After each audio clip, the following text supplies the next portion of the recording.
ತ್ರಿವಿಕ್ರಮ್ ಅವರ ಕಡೆಯಿಂದ ಈಗ ಗುಡ್ ನ್ಯೂಸ್ ಸಿಕ್ಕಿದೆ. ಸೌದು ತ್ರಿವಿಕ್ರಮ್ ಅವರು ಇದೀಗ ಹೊಸದೊಂದು ಸೀರಿಯಲ್ ನಲ್ಲಿ ನಡೆಸ್ತಾ ಇದ್ದಾರೆ. ಇದರಲ್ಲಿ ಮದುವೆ ಕೂಡ ಆಗ್ತಾ ಇದ್ದಾರೆ. ಅದುವೇ ಮುದ್ದು ಸುಸಿ ಅಂತ 7:30ಕ್ಕೆ ಪ್ರತಿದಿನ ಪ್ರಸಾರವಾಗುತ್ತೆ. ಏಪ್ರಿಲ್ 14ರಿಂದ ಈ ಒಂದು ಧಾರಾವಾಹಿ ಸ್ಟಾರ್ಟ್ ಆಗ್ತಿದೆ. ಹೊಸ ಧಾರಾವಾಹಿ ಇದಾಗಿರುತ್ತೆ.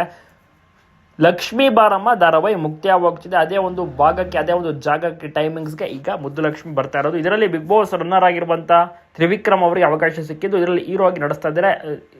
ತ್ರಿವಿಕ್ರಮ್ ಅವರಿಗೆ ಜೋಡಿಯಾಗಿ ಪ್ರತಿಮಾ ಅವರು ಕಾಣಿಸ್ಕೋತಾ ಇದ್ದಾರೆ. ನೋಡೋಣ ಎಷ್ಟು ಚೆನ್ನಾಗಿ ನಡೆಸ್ತಾರೆ, ಏನು ಕತೆ ಅಂತ. ಯಾಕಂದರೆ ತ್ರಿವಿಕ್ರಮ್ ಅವರಿಗೆ ತುಂಬಾ ಒಳ್ಳೊಳ್ಳೆ ಅವಕಾಶಗಳು ಈಗ ಸಿಗ್ತಾ ಇದೆ. ಯಾಕೆಂದರೆ ಬಿಗ್ ಬಾಸ್ ಬಳಿಕ ಅದು ಬಿಗ್ ಬಾಸ್ ಒಂದು ದೊಡ್ಡ ನೇಮ್ ಫೇಮನ್ನು ತಂದು ಕೊಟ್ಟಿದೆ. ಅದಕ್ಕೂ ಮುಂಚೆ ಅವರು ತುಂಬಾ ಕಷ್ಟಪಡ್ತಾ ಇದ್ರು. ಕ್ರಿಕೆಟ್ನಲ್ಲಿ ಕೂಡ ಮಾತ್ರ ತುಂಬಾ ಆಟ ಆಡ್ತಾ ಇದ್ರು ಚೆನ್ನಾಗಿ. ಕರ್ನಾಟಕ ಬುಲ್ಡೋಸರ್ಸ್ ಟೀಮ್ನಲ್ಲಿ ಈಗಲೂ ಕೂಡ ಅಷ್ಟೇ ಕ್ರಿಕೆಟ್ನಲ್ಲಿ ಸಕ್ರಿಯರಾಗಿದ್ದಾರೆ. ಜೊತೆಗೆ ಆ್ಯಕ್ಟಿಂಗನ್ನು ಕೂಡ ಮುಂದುವರ್ಸ್ಕೊಂಡು ಹೋಗ್ತಿದ್ದಾರೆ. ಬಿಗ್ ಬಾಸ್ ಸೆಕೆಂಡ್ ಪ್ಲೇಸನ್ನು ಪಡೆದುಕೊಳ್ತಾರಲ್ಲ, ಒಂದು ನೇಮ್ ಫೇಮ್ ಆಗಿರ್ಬೋದು ಎಲ್ಲವೂ ಕೂಡ. ಸುದೀಪ್ ಸರ್ ಕೂಡ ತುಂಬಾ ಸಂತೋಷ ಪಟ್ಟಿದ್ದಾರೆ.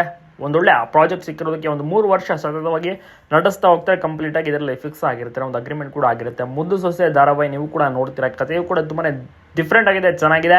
ಆರಂಭದಲ್ಲಿಯೇ ತ್ರಿವಿಕ್ರಮ್ ಅವರ ಒಂದು ಮದುವೆ ಕೂಡ ಆಗ್ತಿದೆ ಪ್ರತಿಮಾ ಜೊತೆಗೆ. ಶಾಲೆಯನ್ನು ಓದ್ತಾ ಇದ್ದಂಥ ಹುಡುಗಿ ಇದೀಗ ಮದುವೆನ ಸಹ ಮಾಡ್ಕೋಬೇಕು. ಸೊ ಆ ರೀತಿಯ ಒಂದು ಈಗ ಕಂಪ್ಲೀಟಾಗಿ ಧಾರಾವಾಹಿ ಬರ್ತಾ ಇರುವಂಥದ್ದು ತುಂಬಾ ಚೆನ್ನಾಗಿರುತ್ತೆ. ಎಲ್ಲರೂ ಕೂಡ ಇಷ್ಟಪಡೋದು ಗ್ಯಾರಂಟಿ.